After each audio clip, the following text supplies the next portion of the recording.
अगर आप हारते हैं तो इसमें यार डरने की क्या बात है, निराश होने की क्या बात है, इसमें निराश होने की क्या बात है। हम जानते हैं, हम ये जानते हैं कि भाई हम गलतियां करके ही सीखते हैं। हर कोई जानता है कि मैं क्या कर रहा हूँ, उसे ये भी पता होता है कि जो मैं कर रहा हूँ इसका परिणाम क्या होगा, इसका रिजल्ट है क्या होगा, उसे पता है। अगर वो समझदार एक व्यक्ति है, अगर वो एडल्ट पर्सन है, अच्छा है, तो नहीं कह सकते कि उसे पता है वो क्या कर रहा है। लेकिन अगर एक समझदार व्यक्ति है तो उसे पता है कि भाई मैं क्या कर रहा हूँ, और उससे इतनी जानकारी है कि उसे क्या करना चाहिए और क्या नहीं करना चाहिए। अगर वो फिर भी गलतियां करता है तो ये गलत बात है। हमें लगता है हम सही है, हमें हमेशा ऐसा लगता है कि जो मैं कर रहा हूँ वो ये भी करे, कोई भी है, मैं उसे अपने तरीके से सजेस्ट करता हूँ, और जो तरीका मैं जानता हूँ किसी काम को करने के लिए मैं उसे भी यही बताऊंगा कि भाई ये तरीका सही है और आप भी इसी तरीके को फॉलो करो, अपनाओ। पर क्या जो मैं जानता हूँ वो सही है? क्या मेरा मानना ये है कि जैसे मैं कर रहा हूँ क्या सिर्फ एक वही तरीका है जो सही है? ठीक है, मेरा तरीका सही है, लेकिन उसका तरीका भी गलत नहीं है, वो भी सही है। क्रिकेट है, कोई राइट हैंडेड होता है, कोई लेफ्ट हैंडेड होता है। इसका मतलब ये नहीं है कि जो राइट हैंड से खेलता है वो लेफ्ट हैंड वाले को बोलेगा कि भाई आप गलत हो, आपको खेलना नहीं आता, बैट्स इस साइड से पकड़ते हैं राइट हैंड से। या फिर लेफ्ट हैंडेड बैट्समैन है जो, वो ये नहीं कह सकता राइट हैंडेड बैट्समैन को कि आप गलत हो, नहीं, बैट्स को ऐसे पकड़ते हो और आपको इस डायरेक्शन में शॉट मारने में आसानी होगी। पर दोनों की एक अलग अलग खूबी है। जो लेफ्ट हैंडेड बैट्समैन है उसकी एक अलग खूबी है, जो राइट हैंडेड बैट्समैन है उसकी एक अलग खूबी है। पर दोनों ही सही है अपनी जगह, और दोनों के रिजल्ट भी ठीक है। और ऐसी बहुत सी चीजें होती है जो हर जगह हर तरीके से सही नहीं होती। हमें देखना होता है क्या सही है क्या गलत है।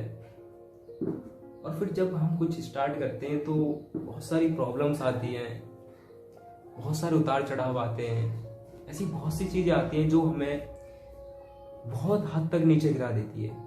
हमारा सारा कॉन्फिडेंस, जितना भी हमारा कॉन्फिडेंस है, सारा बिखर जाता है, टूट जाता है। हम हार मान लेते हैं, निराश हो जाते हैं और बैठ जाते हैं। हम उस समय एक मदद की जरूरत होती है, और एक ऐसे मददगार की जरूरत होती है जो हमें बताए, हमें राह दिखाए। हम उस टाइम पर भटक चुके होते हैं, और बिल्कुल मतलब इस तरीके से भटके होते हैं कि हमें कुछ पता ही नहीं होता, बिल्कुल निराश हो चुके होते हैं। हमें नहीं पता कि क्या करना है, हमें नहीं पता कि कल क्या होगा, पर हमें ये पता है कि हमारे कुछ समय बाद हमारे साथ क्या होगा। क्योंकि जो अभी हम कर रहे हैं उसके ही रिजल्ट हमें आगे देखने के लिए मिलते हैं। तो हम कंफ्यूज क्यों होते हैं इतने ज्यादा? एक तरफ कामयाबी पाने की चाहत, और एक दूसरी तरफ क्या है? कामयाबी को खोने का डर। यानी एक जो सक्सेस है और एक जो अनसक्सेस है, इन दोनों के बीच में जो एक गैप होता है ना, बहुत डाइवर्ट करता है वो।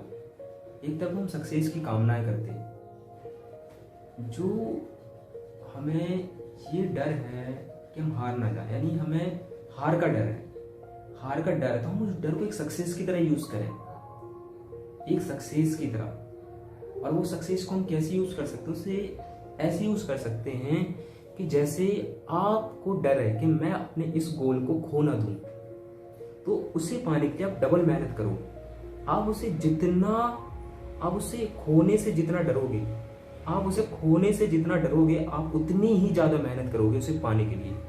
आप उसे खोने से जितना डरोगे, आप उतनी ही मेहनत करोगे उसे पाने के लिए। ये बहुत मायने रखती है बात। सही गलत का तो ऐसा ही है कि भाई देखो, गलत सही तो अपनी जगह सही है सब कुछ। हमारे मानने ना मानने से कोई फर्क नहीं पड़ता।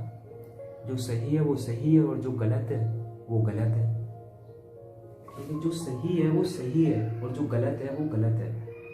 अगर कुछ सही है तो मेरे कहने से वो गलत नहीं हो जाएगा, और अगर कुछ गलत है तो मेरे कहने से सही नहीं हो जाएगा। वो अपनी जगह ठीक है, जो सही है वो सही है, और जो गलत है वो गलत है। इतनी सी बात है, फिर कंफ्यूजन कैसी है यहाँ? सक्सेस तो आप डर को पावर की तरह यूज कर सकते हो, एक गुड पॉइंट की तरह, एक सक्सेस की तरह यूज कर सकते हो इसे आप। जितना आप उसे खोने से डरोगे ना, उतनी ही ज्यादा मेहनत करोगे आप उसे पाने के लिए। तो जितना आपको डर उससे खोने का, तो उससे भी ज्यादा मेहनत करो आप अपने गोल को पाने के लिए। ये लाइन यही है। ये लाइन आपको ये बताती है कि success is not far away, is away from you but not far away, और also not away from your achievement. It's a very, very, very heart touching words that definitely motivate you. मायने तो देखो भाई कुछ भी नहीं रखता यार, कुछ भी मायने नहीं करता इस दुनिया में। आप क्या हो, क्यों हो, कैसे हो, और आगे क्या करना है। Life give you opportunity but not success. It's a clear line. जिंदगी आपको अवसर देती है पर कामयाबी नहीं देती।